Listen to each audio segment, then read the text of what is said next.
Hi everyone, it's Simone Watson, and I'm here to talk about my November TBR. I believe it was last week I made a video about how I plan to read during NaNoWriMo, and in that I said that I was planning to make a strict TBR of 20 books and put them on like a little schedule and everything like that.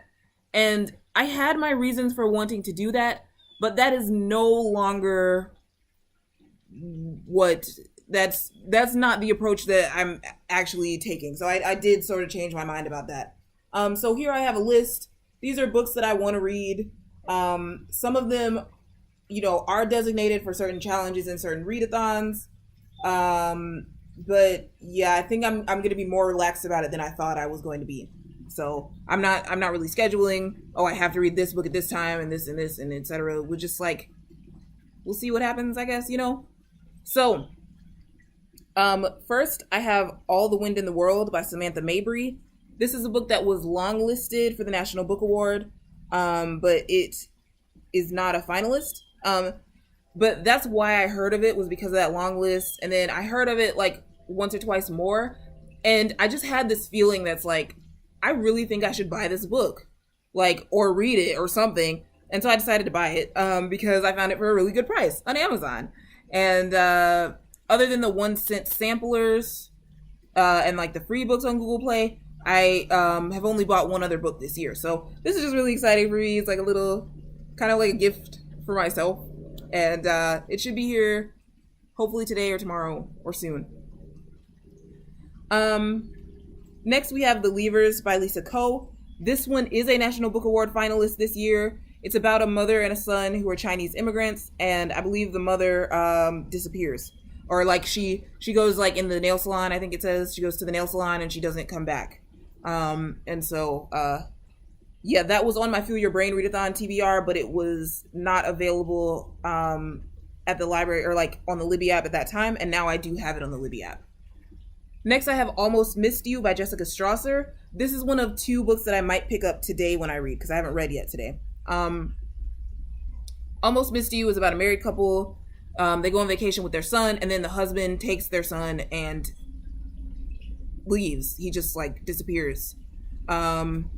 So yeah, I have started it. I'm still in chapter 1. I started it during the Feel Your Brain Readathon. Still in chapter 1, but I think it's going to be really good. Next we have Best State Ever by Dave Barry. Now this counts for something called Nonfiction November, which I think is hosted by a book Olive. I'm not 100% certain, and somebody else. So, but I will tell you in the description for sure who is hosting Nonfiction November.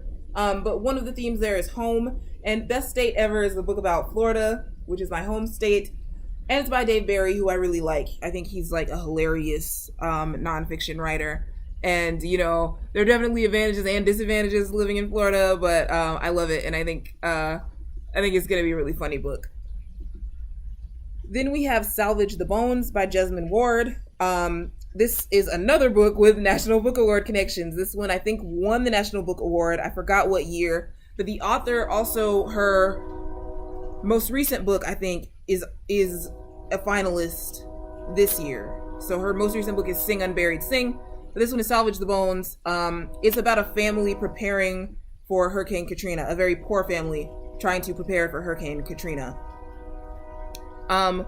Then we have Exit West by Mohsen Hamid.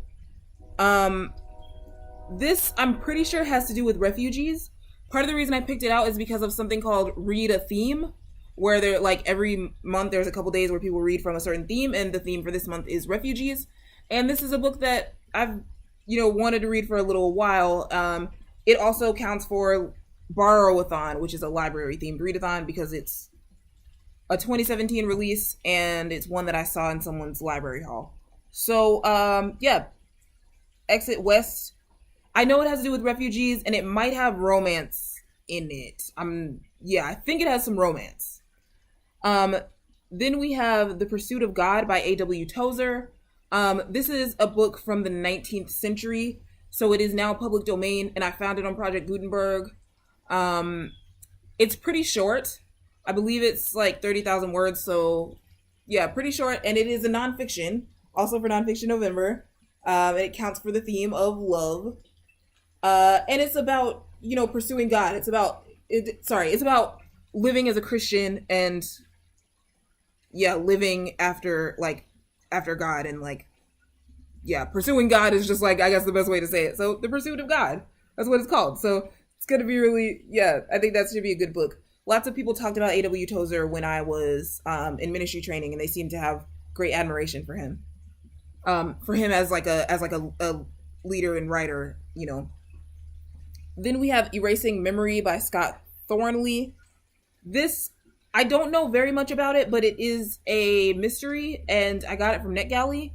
And I'm writing a mystery for NaNoWriMo, so I'm like, hey, it'd be cool to read a mystery. So yeah, I like mysteries on like TV and stuff. Like I really like Monk. So I think that I have read some mysteries and liked them as well. And so yeah, probably should read more because I'm writing one. So yeah. Then we have the next few books are for the Scallywagathon, which is a readathon from November 5th through 11th.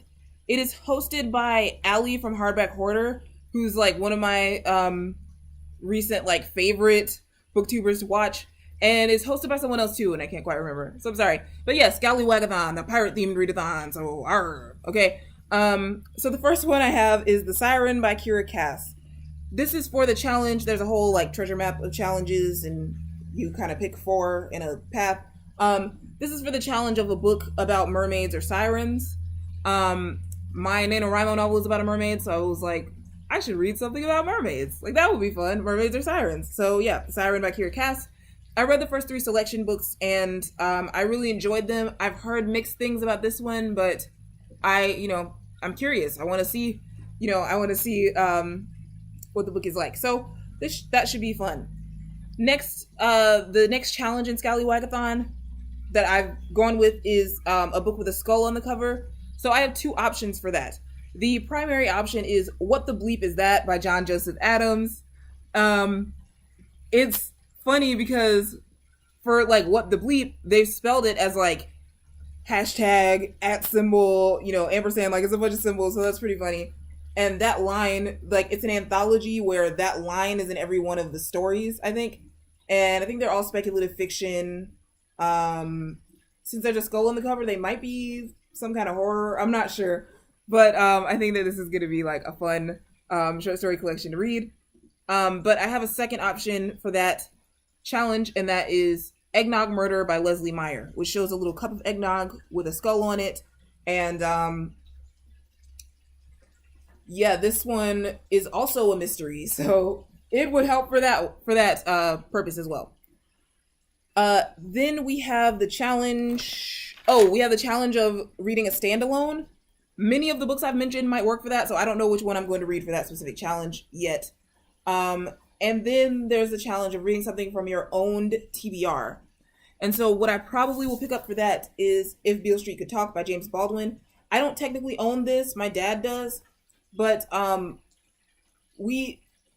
the way books are kind of treated in our house is like if the book is there, anyone in the house is welcome to read it. You know what I mean? So that's just how that is. Oh yeah, this is about a couple in the when does this take place? The 50s?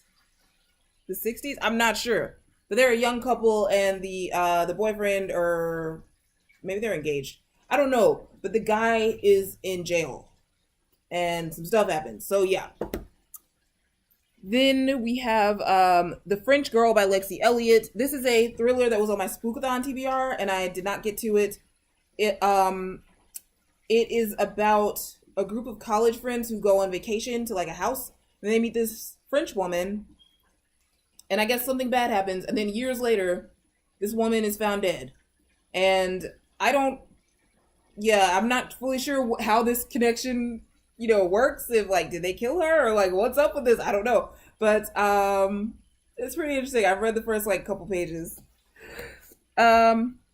So yeah, those are the 1, 2, 3, 4, 5, 6, 7, 8, 9, 10, 11, 12, 13, and one backup. So 13 books and one backup. Those are the ones that are on my TBR. I do have some maybe books. So I might pick up Devil in the Grove by Gilbert King. This is a nonfiction novel. It has to do with Thurgood Marshall, and I saw this in a video from Book Riot. The video I think is called "When Movies Affect Your Reading" or something like that. And so this woman, I believe her name is Rincey, she's a contributing editor for Book Riot. She was basically saying that she was picking up Devil in the Grove because the movie Marshall came out recently, and that's a movie, sorry, about Thurgood Marshall. And so there's a book about Thurgood Marshall, so it makes sense. And I was like, yeah, that does kind of make sense. So yeah, my dad might own that book. I'm not sure. I knew it like sounded familiar. I'm not sure, but if not, I can get it from the Libby app. And that's just a maybe.